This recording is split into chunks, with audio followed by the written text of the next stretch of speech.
It's estimated here in Maine that each of us produces 8 pounds of trash a day. Now that includes school and home and office, but 8 pounds a day, 3,000 pounds every single year. So what happens to all this trash, you may ask? Well, to find out, we're going to talk with Jetta Antonakis from the State Planning Office, our resident recycling expert. Jetta, how you doing? Good. How are you doing? I'm doing great. All right, so let's talk some trash here. And we produce a lot here in the state. So where's it all go? Sure. Mainers make about 2 million tons a year. Yep. And most of it is either buried in a landfill, burned in a waste-to-energy facility, or if we're lucky, it's recycled. All right, yeah, I want to talk about recycling here in just a minute, but let's talk landfill, because we're here at this glorious facility. What are we looking at? This is the Hatch Hill Landfill in the Augusta area. It serves 9 surrounding communities. The landfill itself covers 44 acres, but not all of it is used for disposal. They accept 25,000 tons of trash from households a year. Okay. And this picture, a football field about 40 feet high. All right, so that's a lot of trash. All right, and you know, we'd love it if everything could be recycled, because there are a lot of advantages to recycling as opposed to landfilling something like this. There are. For example, landfills generate methane gas. Methane gas happens when some of the materials like paper and food, which are organic, biodegrade.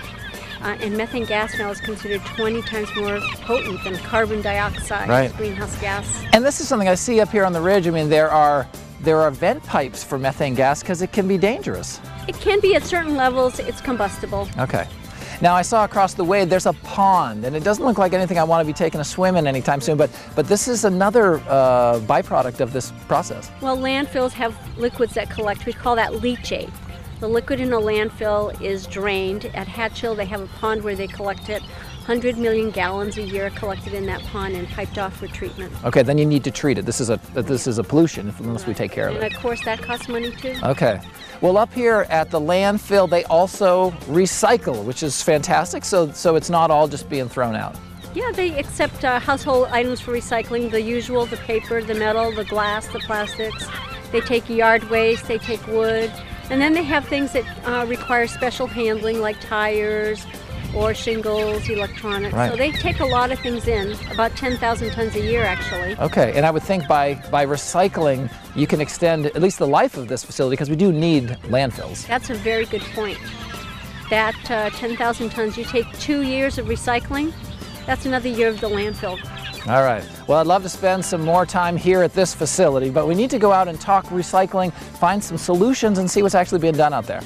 All right. I agree. Come on, Jetta. Thank you. It's time to go. Let's go.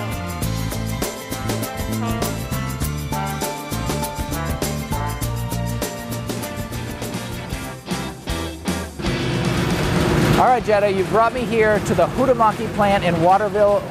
What are we doing here? Well, I wanted the people in Maine to see how the newspaper that they recycle ends up becoming products that they use every day. Okay, so I can see that we have piles of paper around here. What do they actually make here?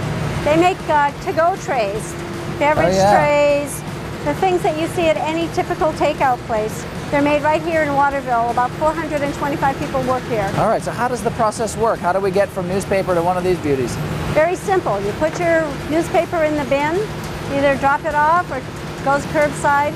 Once it's baled and brought here, it's inspected, and within minutes it goes up on a conveyor belt, and then it goes into this big vat called a pulper. The slurry over there. Right, it's like an oatmeal pulp, sort of like paper mache. Right.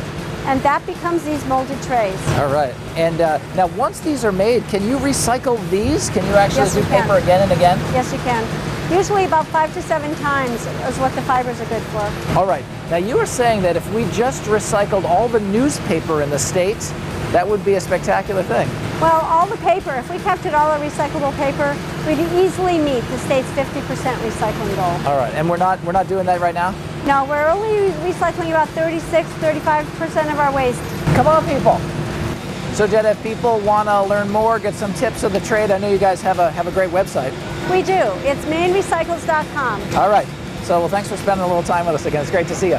All right, guys, next time you get some takeout drinks, good chance it came here from Huhtamaki in Waterville. We can all recycle. We can do a better job of it. You can go to the state website at MaineRecycles.com, as Jetta said. You ready to get out of here? Let's go.